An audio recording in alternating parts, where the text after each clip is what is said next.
Vika Channel. Kali ini aku akan membagikan resep masak gulai Bali. Mungkin kalian bingung masak gulai Bali itu apakah khas daerah Bali? Enggak ya teman-teman, ini masak gulai Bali itu sejenis rendang, dimana masak gulai Bali ini makanan khas Bengkulu. Yuk langsung aja kita coba memasak. Yang pertama, jangan lupa siapkan bahan-bahannya terlebih dahulu. Kalian bisa cek di link description di bawah ini ya. Nah, untuk bahan-bahannya yang utama udah ada di sini 300 gram daging sapi segar yang udah dibersihkan dan diiris. Selanjutnya untuk bumbu-bumbunya udah ada 1 sendok makan mentega dan 1 sendok makan gula aren atau gula merah, 1 sendok teh garam dan setengah sendok penyedap rasa. Di sini aku pakai yang rasa sapi, 3 lembar daun jeruk, 2 buah tomat dan kurang lebih 20 cabai merah. Di sini aku pakainya. Dan udah ada 9 siung bawang merah, 5 siung bawang putih dan juga palanya cukup setengah aja ya teman-teman. 250 gram santan di sini. Dan siapkan juga di sini ada minyak secukupnya, air secukupnya. Yang pertama, kita haluskan terlebih dahulu 2 buah tomat dan cabai merahnya. Kita haluskan secara terpisah dan juga bawang putih, bawang merah dan palanya. Nah, ini dia yang udah jadi. Di sini cabenya agak kasar, tomatnya halus dan juga bumbu bawang merah, bawang putih dan palanya sudah siap. Kemudian kita masukkan daging sapi tadi ke dalam mangkok yang cukup besar karena di sini kita akan menggabungkan bahan-bahan utama untuk bumbu daging gulai Bali. Lalu di sini kita masukkan juga bawang putih, bawang merah dan pala yang udah dihaluskan, cukup setengah aja, sisanya akan kita tumis nanti. Kita masukkan juga tomat yang sudah dihaluskan semuanya. Lalu ditambah dengan 1 sendok makan mentega, kita masukkan juga. Dan yang terakhir kita masukkan 1 sendok makan gula aren yang sudah diiris terlebih dahulu. Lalu kita campur keempat bahan tersebut dengan daging. Kita aduk-aduk. Nah, di sini supaya dagingnya nanti sudah meresap terlebih dahulu ke bumbu sebelum kita masak. Ini merupakan ciri khas masak dari gulai Bali khas Bengkulu. Ini cocok banget loh, ini sering dijadikan hidangan utama ketika lebaran di keluargaku. Nah, kalau udah diaduk rata kayak gini, kita diamkan kurang lebih 10 menit sambil menumis bumbu terlebih dahulu ya. Untuk sisa bumbu yang sebelumnya udah kita buat, kita tumis ya teman-teman. Masukkan minyak ke dalam wajan, tunggu sampai panas, lalu kita masukkan bumbu sisa tadi. Kemudian kita tumis sampai tercium harum ya aromanya.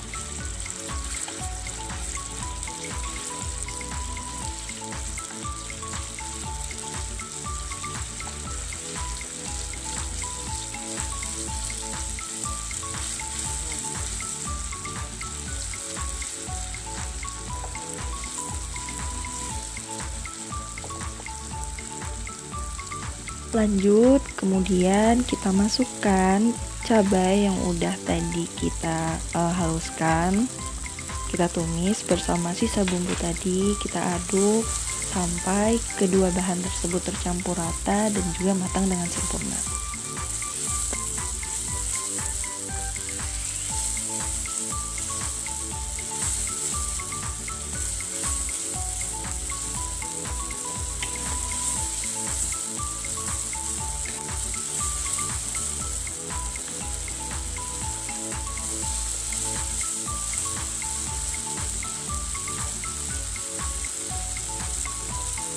Nah, kalau bumbunya udah matang kayak gini teman-teman, kita lanjutkan, kita masukkan daging yang udah dikasih bumbu tadi, yang udah kita diamkan juga terlebih dahulu agar dagingnya meresap.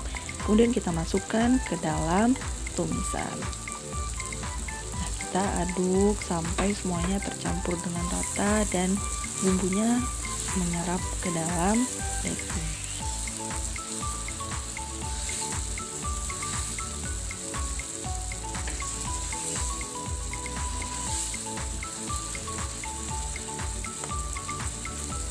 Kemudian kalau udah kita aduk-aduk, kita masukkan juga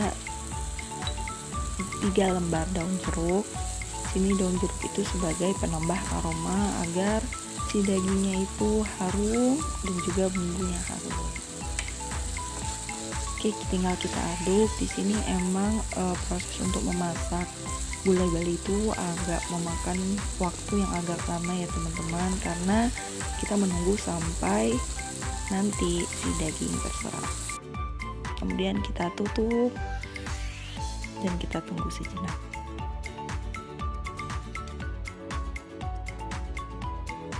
Nah, kalau bumbunya udah gini, kita lihat dagingnya itu udah matang dan bumbunya udah meresap. Kemudian kita lanjutkan masukkan santan yang udah dicairkan. Kemudian kita aduk-aduk sebentar, dan jangan lupa kita tambahkan juga air secukupnya. Lalu kita aduk lagi dan kita tunggu sampai nanti meresap si dagingnya dan juga matang dengan sempurna. Di sini mungkin akan membutuhkan waktu yang agak lama karena kita stay untuk melihat jangan sampai si santannya pecah ya teman-teman. Nah, kalau udah gini, udah mendidih. Nah, lanjut tetap kita aduk-aduk terus ya. Nah, kunci utama dari masak gulai Bali ini memang harus penuh kesabaran ya, karena kita harus tetap stay mengaduk-ngaduk agar si santan tidak pecah dan juga tidak gosong bagian bawahnya ya. Tetap diaduk-aduk, kita tunggu sampai nanti sudah meresap dan mengental. 2 hours later. Kalau teksturnya udah gini, kita lihat udah mengental dan dagingnya juga udah matang, udah meresap.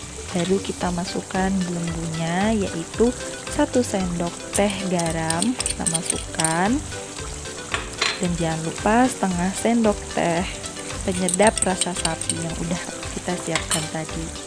Lalu kita aduk.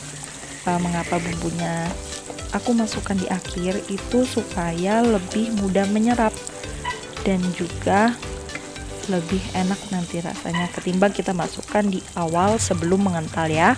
Bisa kita cicip apabila kurang rasanya. Nah, setelah itu udah jadi nih, dagingnya benar-benar udah mateng, meresap, dan bumbunya udah kelihatan, udah keluar minyak-minyak dari bumbunya itu. Nah, udah jadi ya teman-teman. Kalau misalnya kalian lebih pengen kering, bisa lebih lama lagi, tapi sebenarnya segini udah cukup karena nanti bumbunya akan mengental ketika kita diamkan. Kemudian kita siapkan 1 mangkok dan kita masukkan ke dalam mangkok.